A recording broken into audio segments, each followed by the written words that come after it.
يخبرنا أحد الأخوة يقول: وقع بي بلاء عظيم، كرب شديد، يقول آلام جسدية ونفسية وقعت علي. يقول: والله حتى إني أشرفت على الجنون، ما أنام في اليوم إلا تقريبا نصف ساعة. يقول تعبت جدا.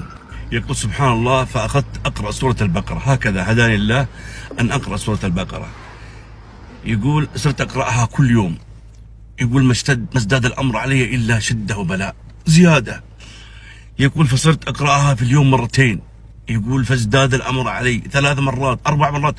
يقول: إلى أن أصبحت أقرأها في اليوم 5 مرات. والله 5 مرات أقرأها في اليوم والليلة. يقول: واستمريت على هذا أسبوعين وأنا أقرأها 5 مرات في اليوم. يقول: والله ما بقي بيني وبين الجنون إلا شعرة، خلاص. يقول: فرأيت في ليلة من الليالي رؤيا وكأنها رسالة من الله عز وجل. يقول: رأيت كأني أمسك برأس ثعبان، يقول طويل ضخم، مثل يقول ليه الدفاع المدني اللي يمسكونه 3 من رجال الدفاع المدني. يقول: ثعبان طويل وضخم وأنا ماسك برأسه. يقول: الثعبان يطوح بي في الهواء، يقول يطوح بي، يضرب بي في الجدار ذا والجدار ذا، وأنا كنت أني يعني أفلته أتركه.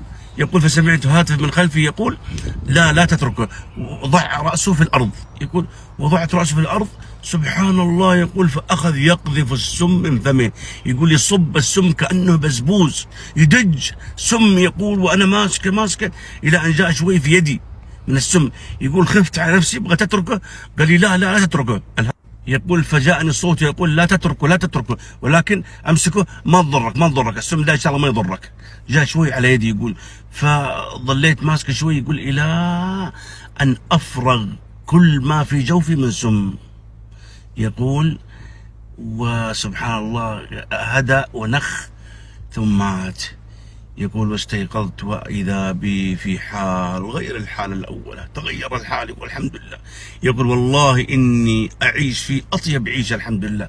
تأتيني بعض الأحيان يقول شيء من الضيق، لكن تمر سريعة وكأنها بقايا السم التي في يدي، ما تضر إن شاء الله. يقول: سبحان الله، هو نفس هذا الشخص. يقول: مرة من المرات رأيت واحد من الزملاء كذا متضايق ومتكدر في العمل. قلت: وش فيك يا فلان؟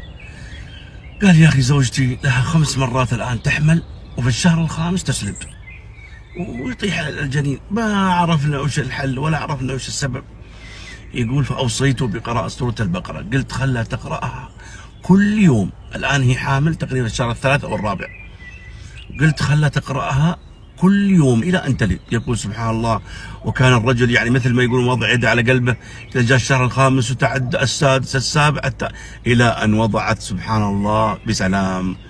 يقول: هم الآن يعيشون بخير ونعمة وبركة. هذه قصة واحدة من البنات تقول: أنا وصلت لعمر معين، المهم كل ما تقدم أحد لخطبتي طبعا يصير شيء كذا ينهي كل حاجة، يعني مرة تعسير قوي قوي قوي. يعني أعوذ بالله يا بنات، يكون الموضوع مرة كويس والناس مرة كويسين وكل الأطراف موافقين وكل يعني كل شيء صاير كويس، المهم في شيء لازم كذا يجي يخرب الموضوع هذا. مرة مليت، مرة يعني أنا ما أكلمكم عن 1 2، أكلمكم عن مرة كثير، يعني مو خطوبة 2 مرة، يعني مرة الأعداد كبيرة. فالمهم واحدة من البنات صاحبتي نصحتني بسورة البقرة، قالت لي: يا فلانة استمري عليها. قالت: والله العظيم استمريت عليها فعلا. قالت: والله يا بنات إن حياتي تغيرت 180 درجة. أول شيء التمسته هو إني انخطبت تبارك الرحمن من رجال لا قوة إلا بالله، خلق وأخلاق ودين ومال وعز وغنى تبارك الرحمن. حقيقي يا بنات كل بنت تتمناه، هذا من جد إنه كل بنت تتمنى هذا هو الزوج الصالح. وتمت الأمور تبارك الرحمن، وتمت الملكة، وتم كل حاجة تبارك الرحمن، وانفتحت لي أبواب. هذا ثانيا، أبواب أنا ما كنت أدري عنها وكنت غافلة عنها، وأبواب كانت في وجهي دائما مقفلة. قلت: والله العظيم بحياتي ما أترك سورة البقرة. وزي ما نصحتني صاحبتي هذه، أنا حابة أني أوصل القصة هذه لكل البنات. يعني أتمنى يا بنات بأي حاجة تلجأوا ربكم وتقروا سورة البقرة، لأنها بركة في حياتكم، تفتح لكم مغاليق كل شيء. القصة مرة تحمس، يلا أدخل لكم عليها بسرعة. المهم تقول صاحبة القصة: يا سمر أنا وصل عمري 38 سنة وكل ما أنخطب ما يصير نصيب أبدا. تمام، يعني ما شاء الله تبارك الله أنا أنخطب بشكل متواصل، يعني ما يجي شهر شهرين إلا وأنا مخطوبة، ولكن ما يصير نصيب على طول. فقلت إنه أكيد في شيء، في أكيد شيء واقف، يعني إنه وموقف أمور زواجي، أكيد في شيء معسر زواجي أكيد. فالمهم قالت دائما كنت أسمع عن سورة البقرة وإنها شفاء وإنها حصن من الشياطين كلها، وإنها سبحان الله بركة وشفاء للشخص اللي يقراها. قالت والله والتزمت فيها، قالت والله العظيم ما خلص شهرين إلا وأنا مخطوبة، وفي نفس الشهرين هذه أنا مملكة ما شاء الله تبارك. ربي التوفيق في بداية حياتي. تزوجت وجبت ولد وبنت وطلقت من أبو عيالي، وتزوجت واحد ثاني وما قعدت معه إلا سنة وطلقت. المهم ربي ما كتب لي الاستقرار في الزواج رغم أنه الكل يمدح أخلاقي وجمالي، بس ربي ما وفقني في ذا الزواجات.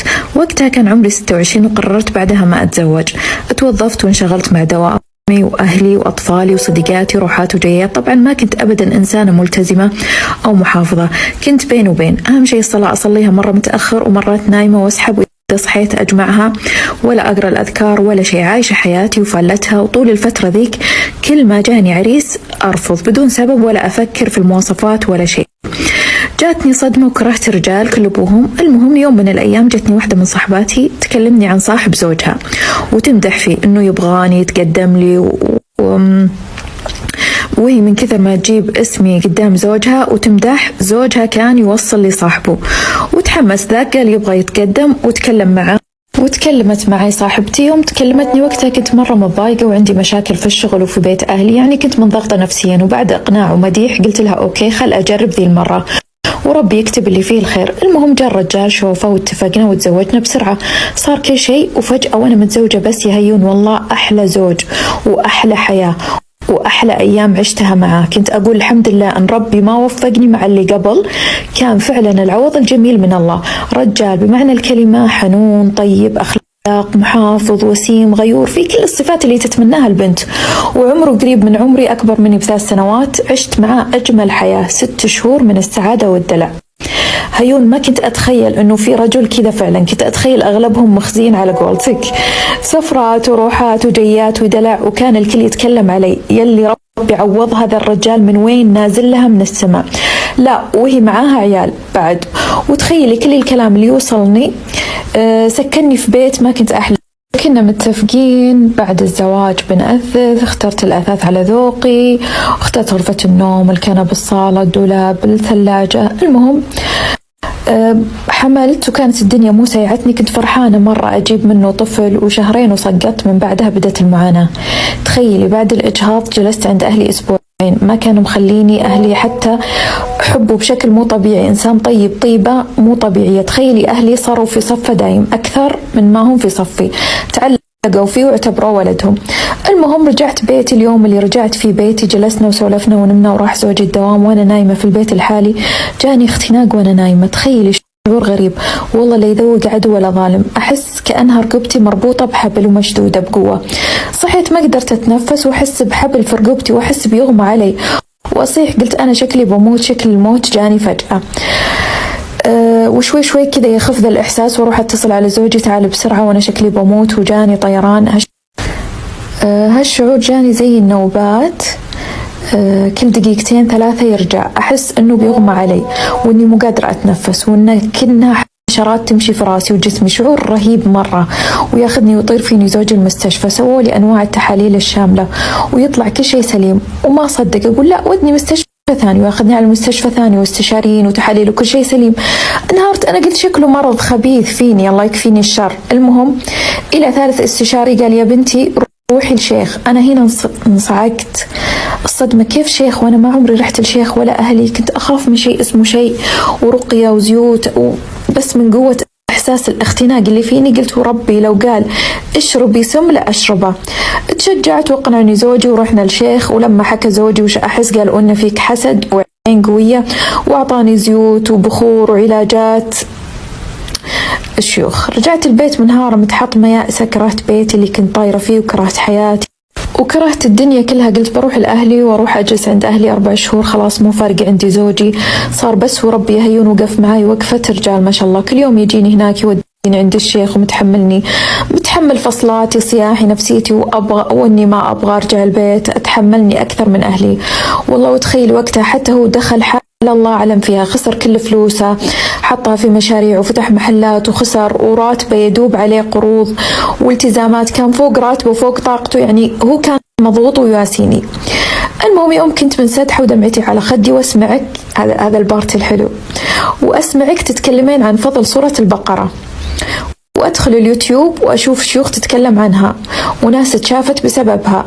والله يهيون وقتها كأنها غشاوة على عيني، وقمت قلت ليش أنا مستسلمة للمرض ومحبطة ومسوية دراما؟ أوكي شيء قوي اللي جاني، بس أنا راح أعالج نفسي. وشيخ ما عاد بروح لشيخ، أدور واسطة بيني وبين ربي، ليش ما أنا اللي أتواصل؟ قمت وعاهدت نفسي بقراءة البقرة والأذكار كل يوم، والله ثم والله إني انقلبت إنسانة ثانية، إنسانة قوية. قلت ليش أهدم بيتي عشان إيش؟ ربي هو اللي راح يشافيني وراح أتخطى ذي المرحلة. واتصل على زوجي تعال برجع البيت دحين، انبسط ومرة فرح ووقف معايا شجعني. هيون ما تركت قراءة البقرة من وقتها والأذكار، ولا يوم خليتها من وقتها. وصلاة الليل انشرح صدري، صح البداية كانت جدا صعبة، كنت أبكي وأحس بالخنقة والإغماء، لين ما عاد أشوف آيات المصحف، بس كنت أتكلم بصوت مسموع. والله لو انصرع الحين وأموت ما راح أوقف، وأشرب زمزم وأهدي نفسي وأرجع أكمل القراءة، لين خلاص تعودت وما عاد أتأثر. حبيت سورة البقرة قبل وقت الصلاة، أصحى من نومي وأفرش سجادتي وأدعي وأستغفر وأنتظر الأذان بحب، مو زي زمان بكسل أصلي. فعلا هذا المرض كان نقطة تغير في حياتي وفي علاقتي بربي. المهم بعدها صارت الحالة ما تجيني إلا بعد فترة، إلين اختفت تماما الحمد لله، ورجعت لحياتي الطبيعية. صار لي نفس أبغى أكمل بيتي، بس زوجي الحين حالته المادية صعبة جدا، لدرجة أن أول أسبوع بعد الراتب بس يقدر يجيب مقاضي للبيت، وبعدها يجلس ما معاه ولا ريال، ينزل كل يوم ياخذ مشاوير ب10 و20 إلين يعبي السيارة بنزين ويجيب شوية أكل البيت اللي نسد فيه جونا. والله كنت أخجل إني أطلب منه إني بكمل البيت أو ناقصني أشياء. تخيلي وصلت مرحلة عطر، ما عندي مكياج، ما عندي مناكير، أتفه الأشياء مو قادرتها، مو قادرة أجيبها، بس صبرت. وذاك اليوم أسمعك تحكين عن الحوقلة يا هيون، الله استانس لما تسمعون شيء عني يغير حياتكم.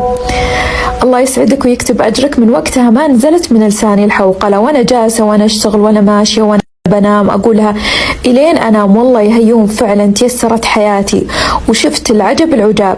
فجأة اتصل واحد كان طالبه زوجي مبلغ حلو ما ولها لو جالس ذاك اليوم، بس إلين جاء وقال لي ها خاطرك تكملين البيت. أنا ما صدقت والله يا هيون إن فرحتي كانت باستجابة دعائي والله أكثر من أي شيء. ورحنا الحمد لله وكملت بيتي من وإلى، حتى الكماليات النتف والأشياء التافهة كملتها. ما تصدقين وش كان شعوري وقتها وأنا أشوف الأشياء اللي أتمناها قاعدة تتحقق قدامي بدون ما أطلبها، شعور ما يوصف. كملت بيتي كامل وبشرك هيون حملت. كان ربي يقول وبعوضك عن كل شيء جاك وعن كل شيء خسرتي، كله بفضل الحوقلة وسورة البقرة، وكله بفضل الله ثم بفضلك صحيتيني من غفلتي صرت. حكت لي انت حكيتي لي انه اقرأي انت وبناتك سورة البقرة ورددي الصلاة على النبي واكثري من ذكر لا حول ولا قوة الا بالله. فبدي ابشرك، انا من يوم ما حكيتي لي عن هذا الموضوع وانا بصلي على النبي انا وبناتي وكماد بن حوقل. الناس اللي بتسألني شو يعني حوقل يا ام خالد، هي ذكر لا حول ولا قوة إلا بالله العلي العظيم، أو لا حول ولا قوة إلا بالله. تمام حبايبي، هاي هي الحوقلة. فبتحكي لي بعد ما ضليتني مستمرة على هاي الشغلات، بعد شهرين تقريبا أول مرة حدا يسأل عن بناتي. في نفس الأسبوع اللي اتصلوا علي هدول الناس أجوا رسمي عشان يخطبوا بنتي الوسطانية. طبعا أنا فرحت بهذا الخبر، معقول يا رب، معقول بعد شهرين يتم هذا الأمر؟ المهم هذا الشاب طلع إنسان يعني مناسب، ابن ناس، أوضاعه مقبولة وتمام التمام. يعني أي حدا بيتقدم له حدا بهذه المواصفات أكيد رح يوافق عليه. والحمد لله سألنا عنه، طلع شاب ممتاز، تمت الأمور وكتبنا الكتاب وتيسرت أمور الزواج، وأنا سعيدة جدا بهذا التغيير، إنه ربي كيف استجاب لي بشهرين.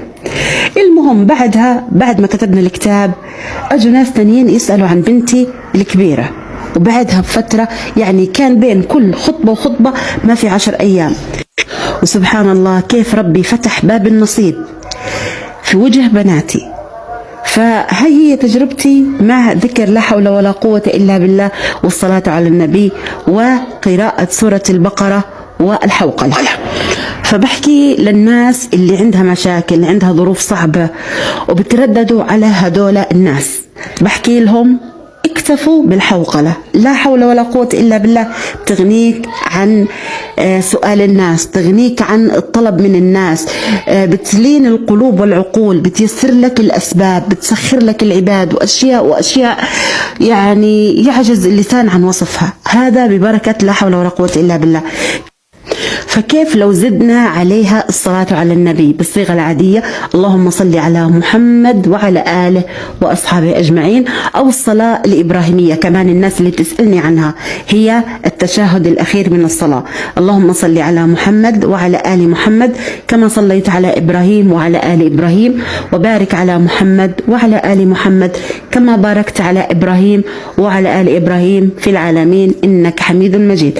هي الصلاة الإبراهيمية، تمام؟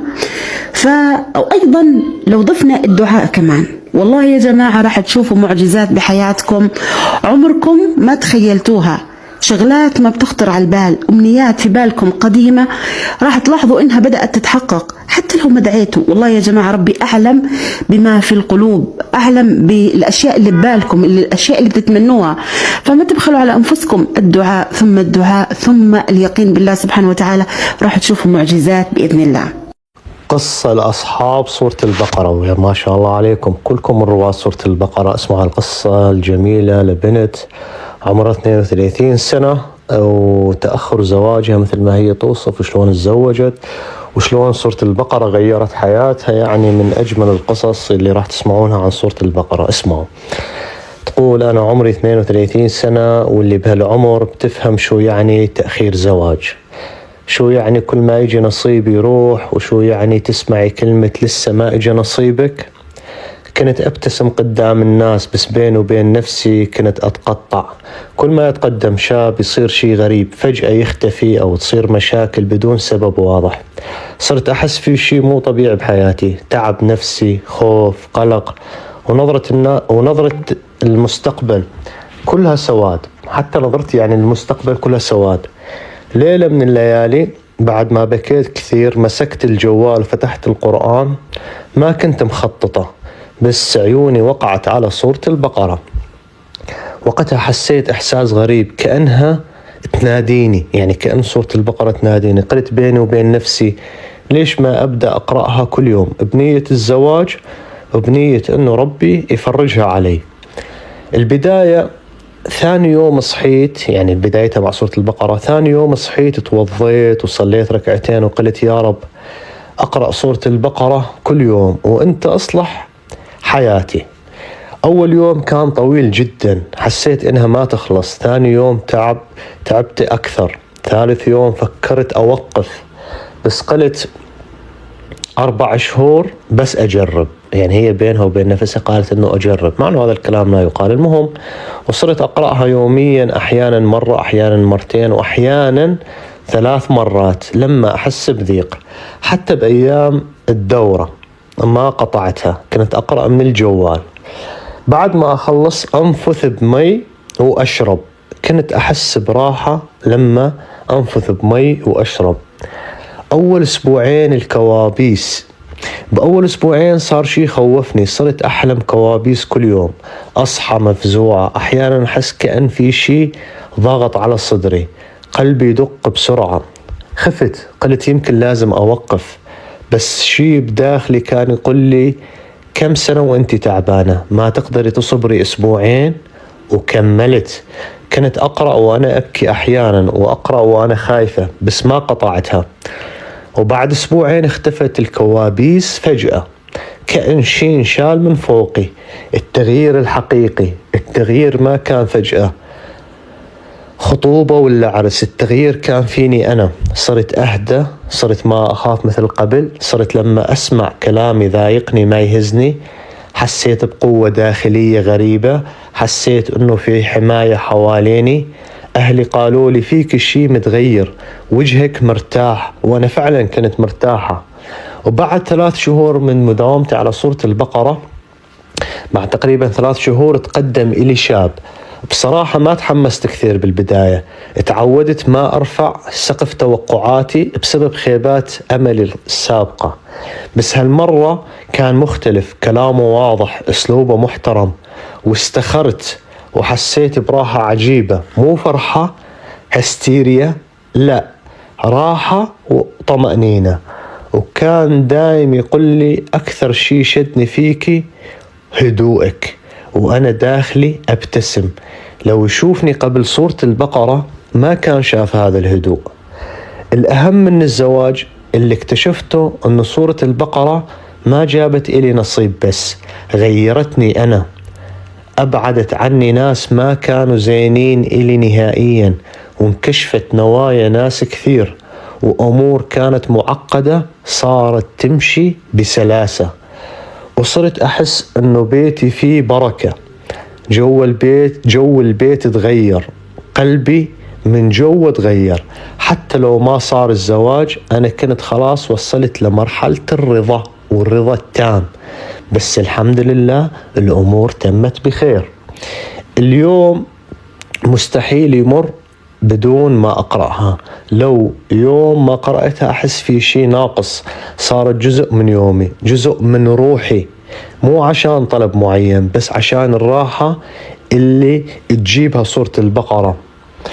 فرسالتي إلك، يعني اللي تسمعني قصدها، إذا أنت أو أنتي تنتظرون شيء بحياتكم، زواج، وظيفة، راحة، شفاء، جربوا تقرؤون سورة البقرة 4 شهور من دون انقطاع. حط ببالك أني أنا راح أداوم على سورة البقرة أول فترة، حط ببالك 4 شهور، تمام؟ وامشي عليها.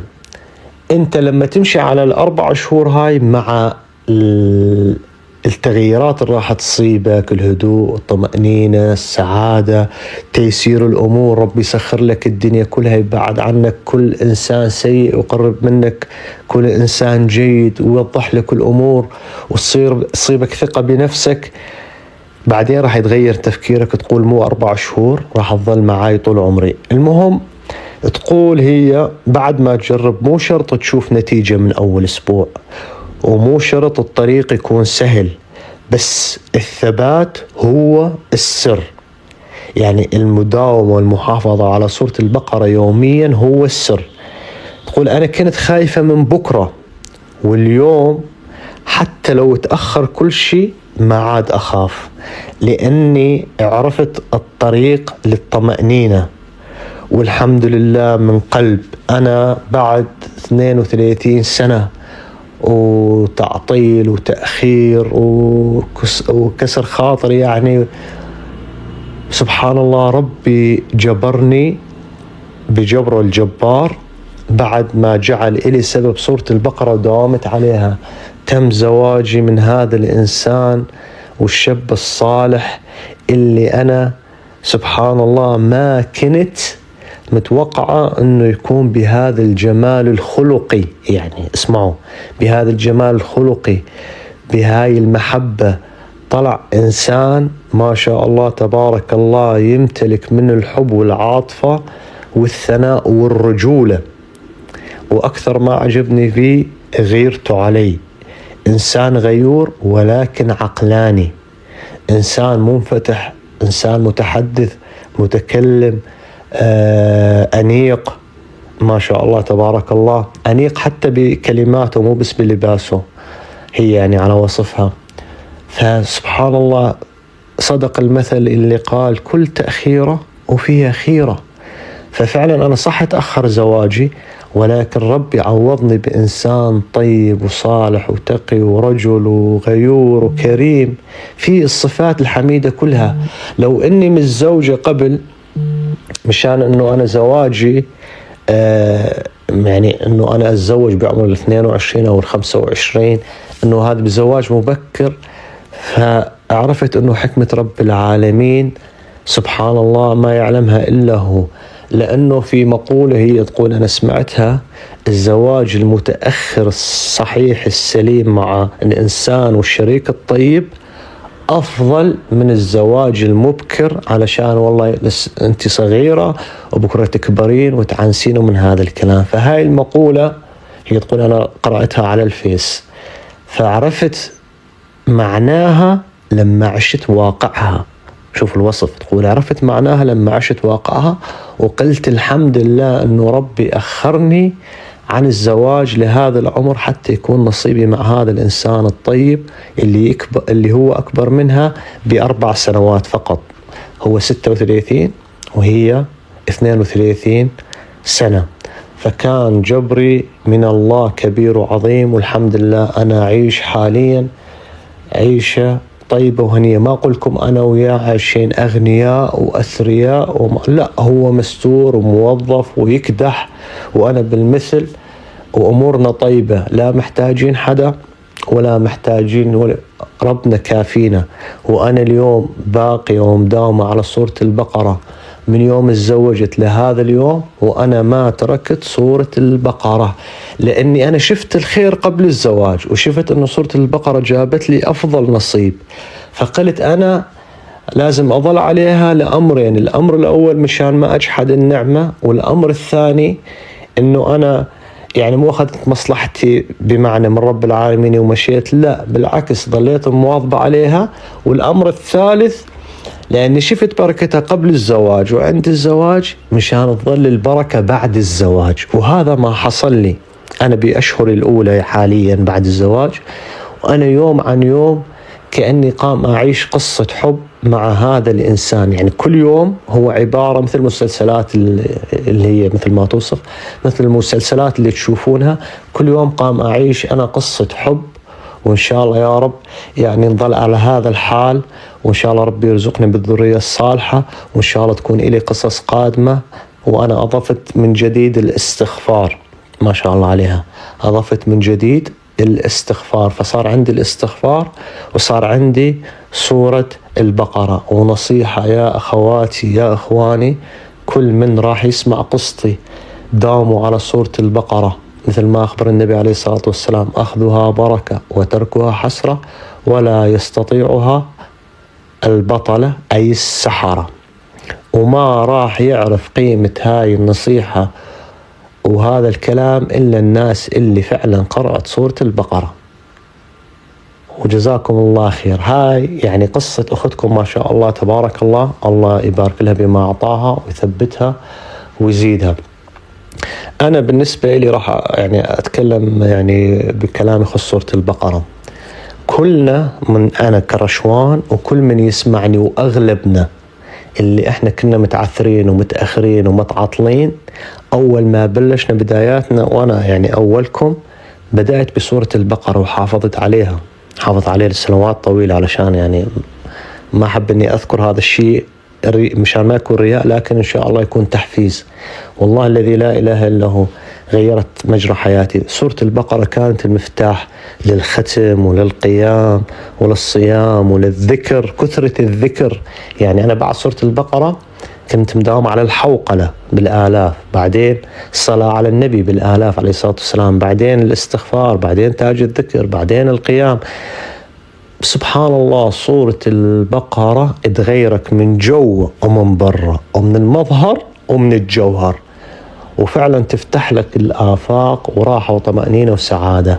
اللي ما بدأ يا أخواني يبدأ، واللي قام يقرأ سورة البقرة يحافظ عليها ويداوم عليها أكثر وأكثر، لأنه فيها من الفتح العظيم والخير العظيم ما يعلم به إلا الله العظيم سبحان الله. وهاي يعني قصة جميلة عن سورة البقرة ما شاء الله. أريد تكتبوا لي تجربتكم مع سورة البقرة الناس اللي جربت، وجزاكم الله خير. السلام عليكم ورحمة الله وبركاته. واسمع لهذه القصة، قصة عجيبة لا إله إلا الله. وهذه القصة ما أدري إيش أحط لها عنوان. شوف، اللي يلجأ إلى الله بصدق الله ينقله من حال إلى حال لا إله إلا الله. فتقول صاحبة القصة: أنا في بداية كورونا كانت بداية التعب، كنت في تعب وفي معاناة لا يعلمها إلا الله، ولكن الحمد لله وهذه أقدار الله عز وجل، اللهم لك الحمد. كنت أتعب على طول. وصلت المرحلة أني أشوف كوابيس وأحلام، مثلا أحلام عن السحر وأسحار وكوابيس. وصلت لدرجة أني خفت أنام، ما عاد أبغى أنام من كثر هذه الأحلام أنها تجيني والكوابيس هذه. ما عاد قدرت خلاص. ووصلت المرحلة أني أشوف في الواقع. تخيل، مرة من المرات شفت زي الظل في غرفتي، هذا في الواقع. شوف الأذية فين وصل. شفت زي الظل في غرفتي فخفت، ولكن في نفس الوقت أنه لازم أكسر هذا الخوف وأني أخذ كتاب الله وأقرأ القرآن. وفعلا سويت كذا. لما قرأت القرآن أسمع صوت واحد يصارخ حتى لدرجة أنه الصوت هذا أنه تلاشى واختفى كأنه يطلع من البيت. هذه من ضمن المواقف. فالحالة بدأت تزيد، لكن قلت خلاص أني بروح لمفسر أحلام. وفعلا أنا فسرت المنامات اللي كنت أشوفها. فالشيخ قال: أنت عندك مفسر الأحلام طبعا، قال: أنت عندك عين، والعين هذه قوية، وعندك مس، عندكم سحر أو أنها مسحورة هي، والسحر عائلة. فإيش تقول؟ كان عندنا مشاكل في البيت، فاتضح كل شيء خلاص، هذه أذية. فنصحها الشيخ أنها تقول الرقية الشرعية وإيش، وتداوم على سورة البقرة. كانت هذه البداية. وفعلا استمعت لكلام الشيخ، مشيت على رقية شرعية، وكنت أقرأ سورة البقرة يوميا. سورة البقرة سبحان الله، يعني بديت أني أتحسن تدريجيا سبحان الله. فكانت هذه البداية حتى صرت أني أنام، اللهم لك الحمد. ولكن باقي هذه المشاكل. وقلت في نفسي دامت أنه مثلا دخلت رقية شرعية وسورة البقرة أني إيش أختم القرآن كل شهر. ختم القرآن كل شهر مرة واحدة.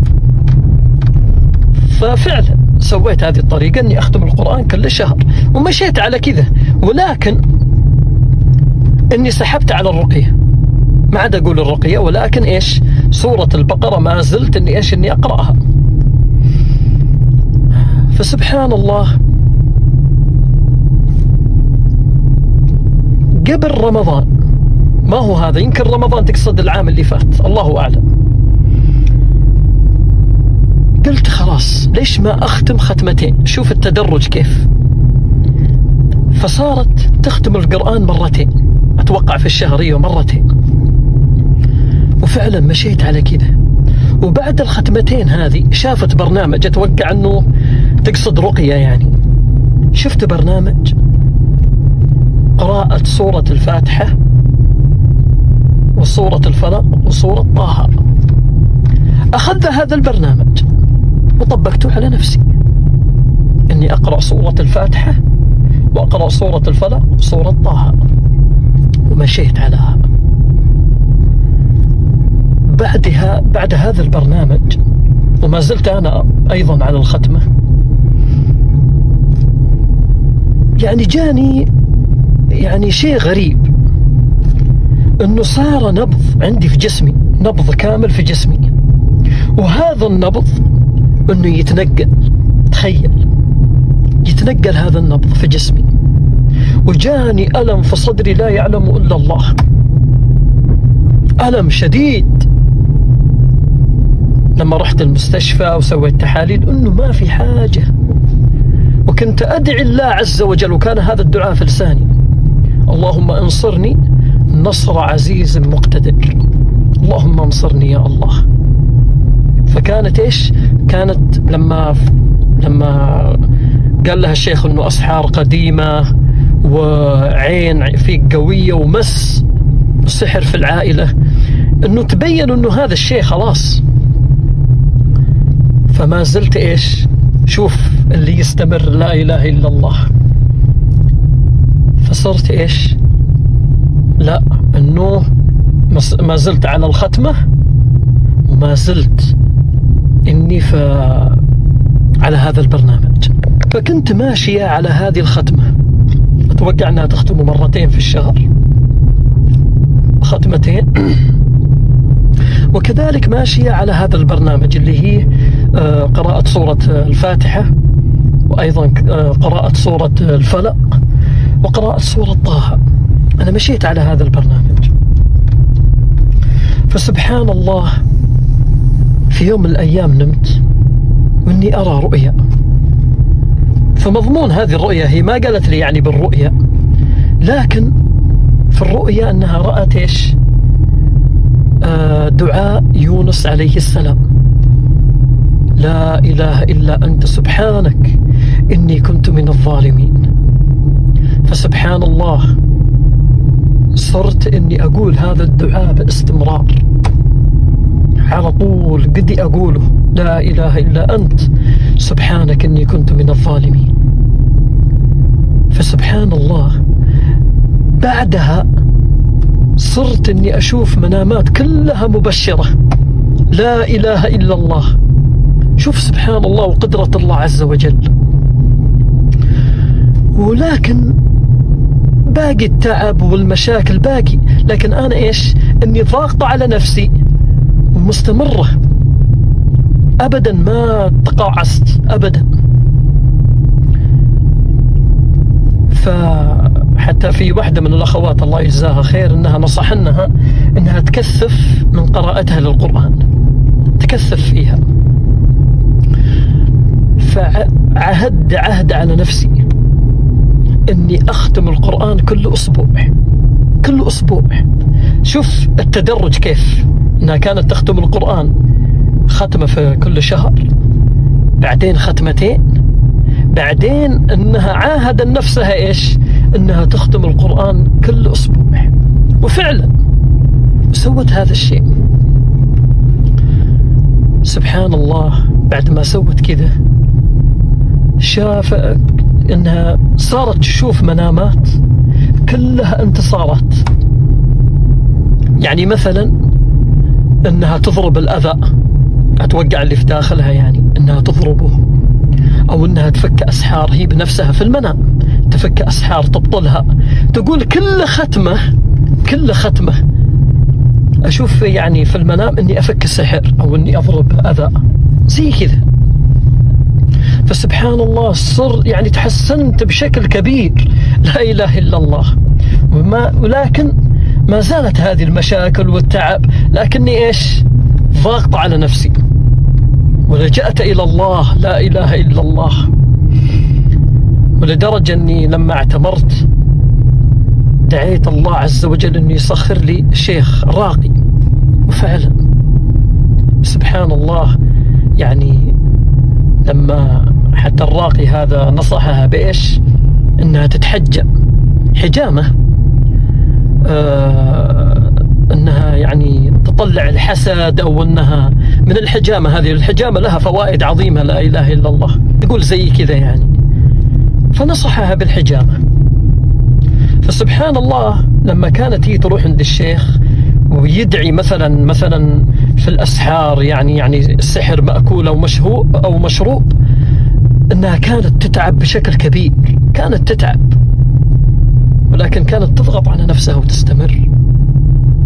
ولكن ما عاد راحت للشيخ، ما عاد رجع له، وصارت انها ايش؟ ختمة في كل اسبوع، ودخلت ايش؟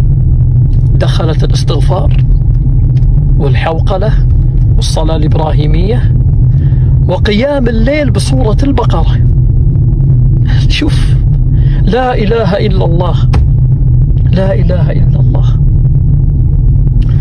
حتى لدرجة لما أنا أقوم الليل بسورة البقرة وكنت محافظة على الأذكار، كنت محافظة علىها، كان يجيني صراع لا يعلم إلا الله،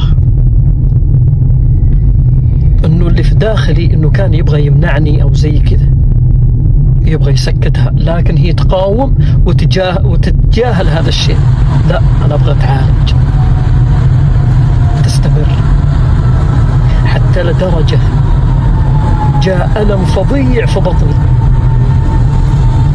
وأستفرق، كنت أطلع يعني كان هذا في معدتي، أني أطلع عقد، تخيل، تطلع عقد يعني منها تخرج. فهي قالت انها هي تفكها وانها ودنها عند الشيخ، الله اعلم، بس هي قالت انها ايش؟ انها تفكها. شوف سبحان الله، كانت تطلع عقد كانت موجودة في المعدة، كانت تطلع تخرجها لما تستفر. سبحان الله. وصارت هذه معي مرتين، والحمد لله رب العالمين، اللهم لك الحمد.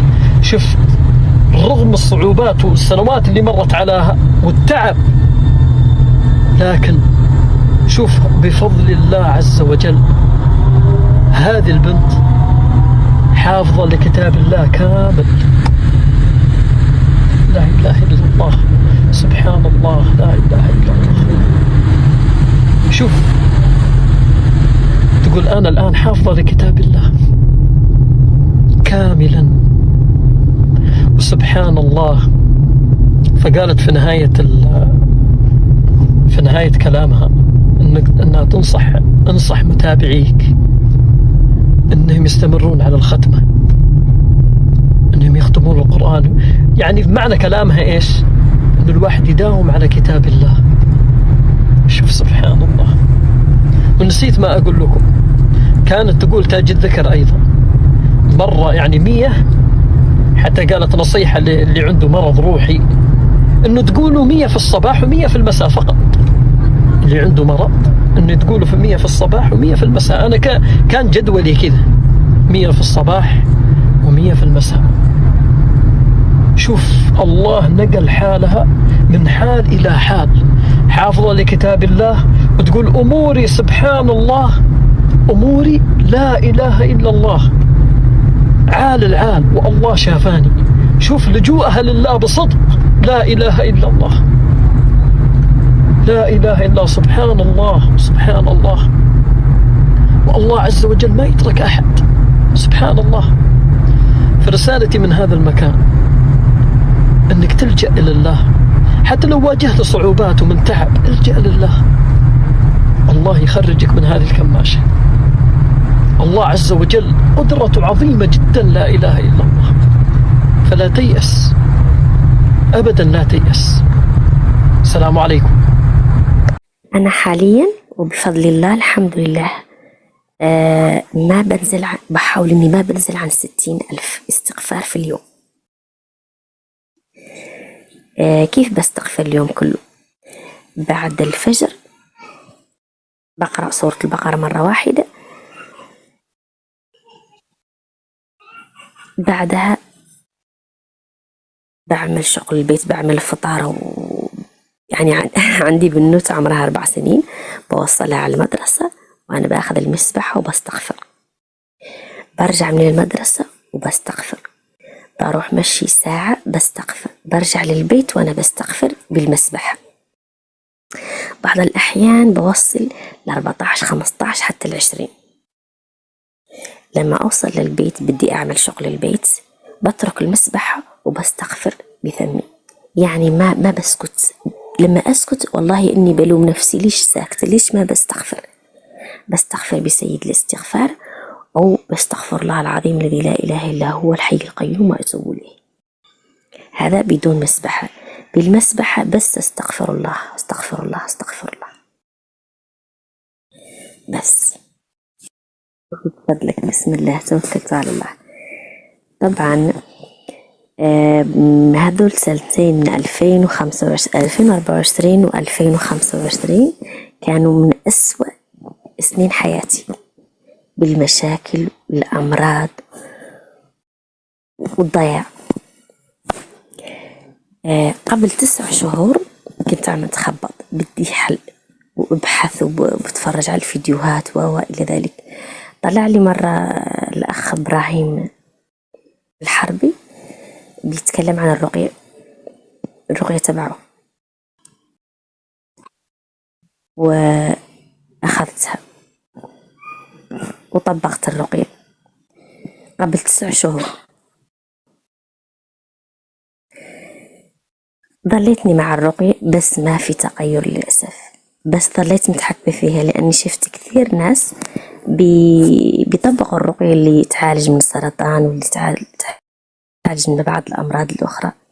وأنا عندي إكزيما صار لها 23 سنة ملازمتني باليدين، عاملة لي تشوه في اليدين والأظافر متكسرة. يعني والله بعض الأوقات لما بيبعثوا لي أحد من العائلة لمناسبة ولا أي مكان أروح له بستحي أروح من بشاعة يدي. والحمد لله كله بفضل الله. أخذت الرقية، بعدين بيطلعوا لي بعض الفيديوهات عن الحوقلة، عن الصلاة على النبي عليه الصلاة والسلام، عن الحرز، باخذهم. كل ما يطلع لي فيديو عن ذكر باخذه.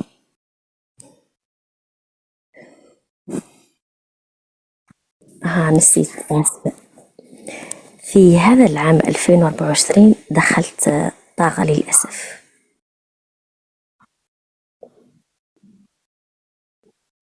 صرفت فلوس على الطاقة لأني كنت ببحث عن حل، بدي أغير من حالي، بدي أتخلص من المشاكل والفقر والأمراض وإلى ذلك. آسفة. دخلت الطاقة وبس ما توفقت فيها. بعدين دخلت مجال التداول، ضليت سنة كاملة كمان ما توفقت فيها. لما كانوا بيطلعوا لي الفيديوهات في التيك توك عن الحرز وعن الصلاة على النبي عليه أفضل الصلاة والسلام، كان كمان بيطلعوا لي لايفات لأخت سلمى وأختها من السودان، بيعملوا لايفات على الصلاة على النبي في رمضان 2024 لا 2025 رمضان 2025. وأخذت الصلاة على النبي، ضليت بصلي على النبي طول اليوم. والله كان رمضان كتير حلو الحمد لله مع الصلاة على النبي.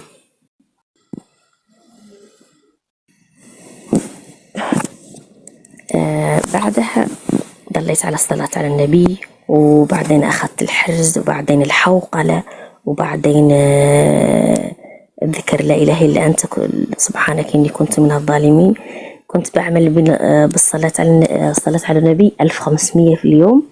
الاستغفار أخذته كمان بعض الأحيان أعمله 5000، بعض الأحيان 10000. الحوقلة 3000، الذكر 1000، وبعض الأحيان 2000.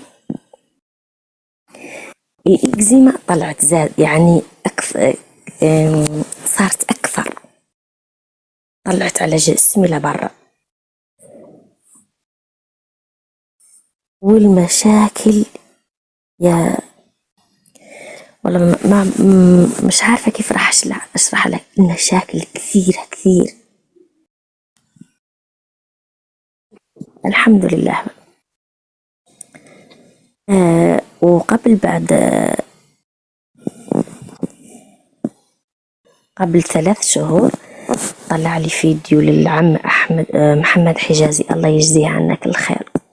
يتكلم إنه لا ما لازم نتشتت وبناخذ كتير أكثر من ذكر، بناخذ ذكر أو ذكرين وبنضل عليهم، ما لازم نتشتت لأنه التشتت مو حلو وراح يلعب بك الشيطان، خذ هذا الذكر وخذ هذا الذكر خذ هذا الذكر وراح تتشتت. عملت بنصيحته وأخذت الاستغفار الشهر الأول 1.5 شهر استغفار 20,000 إلى 30,000. بعدها أخذت سورة البقرة 4 مرات. اليوم الأول اللي أخذت فيه البقرة 4 مرات أخذت جاني ألام في الجسم والحمى. بعدها بعد أسبوع صاروا يطلعوا لي لما أجي أتوضأ بشوف على جسمي بقع حمراء.